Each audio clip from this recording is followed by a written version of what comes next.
जय हिंद साथियों, कैसे हैं आप सब लोग। आज ये वीडियो जो है आपको नेपाल में हो रहे प्रोटेस्ट के बारे में कंप्लीट जानकारी देने के लिए समझते हैं पूरा सिनेरियो नेपाल के बारे में, क्या हो रहा है, कैसे हो रहा है, किस तरीके से इतना ज़्यादा हंगामा नेपाल में होता हुआ नजर आ रहा है। ज़्यादातर न्यूज़ में जब हम सुनते हैं तो 26 अलग अलग जो सोशल मीडियाज़ हैं उसको बैन करने की वजह से बोला जा रहा है कि नेपाल में ये प्रोटेस्ट हो रहा है। और जो फेमस वर्ड यूज़ करते हैं जेनजी यानी यूथ, वो 20 से 25 साल का यूथ अग्रेसिव हो गया और उसने बहुत सारे मिनिस्टर्स को मारा है, पार्लियामेंट हाउस को आग लगा दी है, प्रेसिडेंट के घर को जला दिया, पीएम के घर को जला दिया और पता नहीं क्या क्या। अब देखो न्यूज़ ये रही है, इसको थोड़ा बैकग्राउंड में लेके चलते हैं। कुछ टाइम पहले नवंबर 2023 के अंदर सरकार ने बोला कि जितने भी यहाँ पर सोशल मीडिया हैं वो आप रजिस्टर कराएं और तब नेपाल में उनको यूज करने की परमिशन दी जाएगी। तो लिमिटेड सिर्फ कुछ चुनिंदा सोशल प्लेटफॉर्म्स ने अपने आप को रजिस्टर कराया नेपाल के अंदर और उनको यूज किया जाने लगा। उसके बाद वहां पर रजिस्ट्रेशन उन्होंने नहीं करवाया और उन जितने भी सोशल मीडिया के प्लेटफॉर्म थे उनको बंद कर दिया गया। एग्जाम्पल यूट्यूब, इंस्टाग्राम, इन सबको। तो यूथ गुस्से में आ गया। लेकिन यूथ गुस्से में सिर्फ इसलिए नहीं आया कि सोशल मीडिया को बंद कर दिया गया। यूथ गुस्से में इसलिए आया क्योंकि वहां पर हो रहे करप्शन के खिलाफ, मिस गवर्नेंस के खिलाफ, नेपोटिज्म के खिलाफ। नेपोटिज्म में क्यों बोल रहा हूं? क्योंकि नेपाल के जितने भी मिनिस्टर्स हैं उनके बच्चे फॉरेन में जाते हैं और लग्जरी लाइफ शो करते हैं, तो लोगों को पता चलता है कि नेपाल की व्यवस्था इतनी अच्छी नहीं है, लेकिन ये लग्जरी लाइफ जो जी रहे हैं वो कहीं ना कहीं नेपाल की आम जनता के पैसे से वो लग्जरी लाइफ जी जा रही है। ठीक है, जितने भी क्योंकि पहले नेपाल में ऐसा डेमोक्रेटिक कंट्री नहीं थी।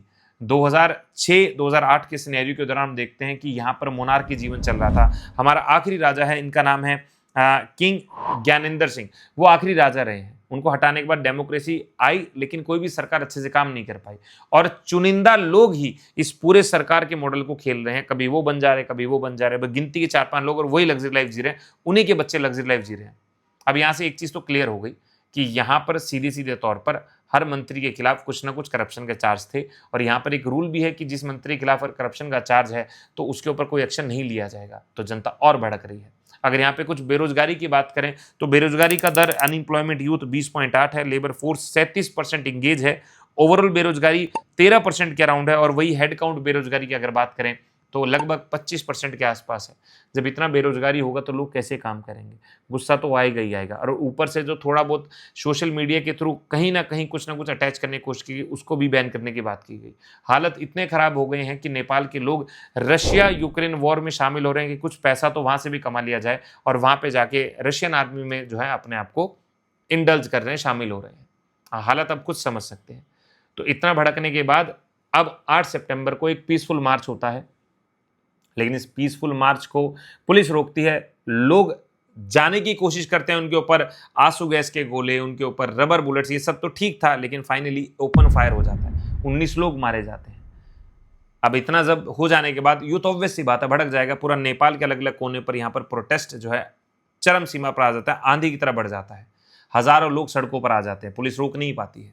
और ऐसे में जब यूथ बेकाबू हो जाता है, एकाएक होम मिनिस्ट्री से रिजाइन आता है, लेकिन यूथ अब रुकने वाला नहीं था। उन्होंने सरकार गिरा दी और सब कुछ जो है तहस नहस कर दिया। इवन जेलों से कैदी जो है वो भी बाहर चले गए कि लो भाई हम भी अब बाहर चले जाते हैं, जेलों को तोड़ दिया गया। अब इतना सब होने के बाद फाइनली इतने टेंस माहौल के अंदर आर्मी ने पूरा एरिया अपने अंडर में ले लिया। मिनिस्टर्स को इवैक्यूएट किया गया है, बहुत सारे मिनिस्टर पिटे भी हैं और इवन यहाँ पर एक चीज़ और देखने को मिली कि किसी किसी के घर को पूरे जला दिया गया। एक्स पीएम जो है उनकी वाइफ को जला दिया गया है। तो आप ये देख सकते हैं यूथ कितना उग्र हो चुका था। अब ऐसे में एक सवाल जो मुझे लगता है कि आप लोगों को पता होना चाहिए कि अब देखो नेपाल जला दिया गया है, सरकार ने डिजाइन कर दिया गया, तो फाइनली नेपाल को संभालेगा कौन? आर्मी ने कंट्रोल तो ले लिया है, लेकिन नेपाल की आर्मी बात किससे करेगी? यूथ अभी बहुत यंग है कि वो इस तरह की बागडोर नहीं संभाल सकता, लेकिन यूथ में कोई आगे तो आए, कोई लीडर तो बने। अब यूथ की डिमांड है कि वापस से हम मोनार्की जीवन में जाना चाहते हैं।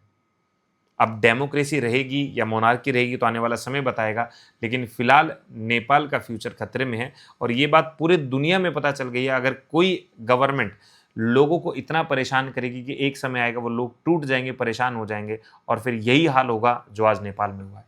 आपको क्या लगता है? अपनी राय कमेंट सेक्शन में जरूर दीजिएगा। तब तक के लिए जय हिंद, जय भारत। चैनल पर पहली बार हैं, सब्सक्राइब द चैनल।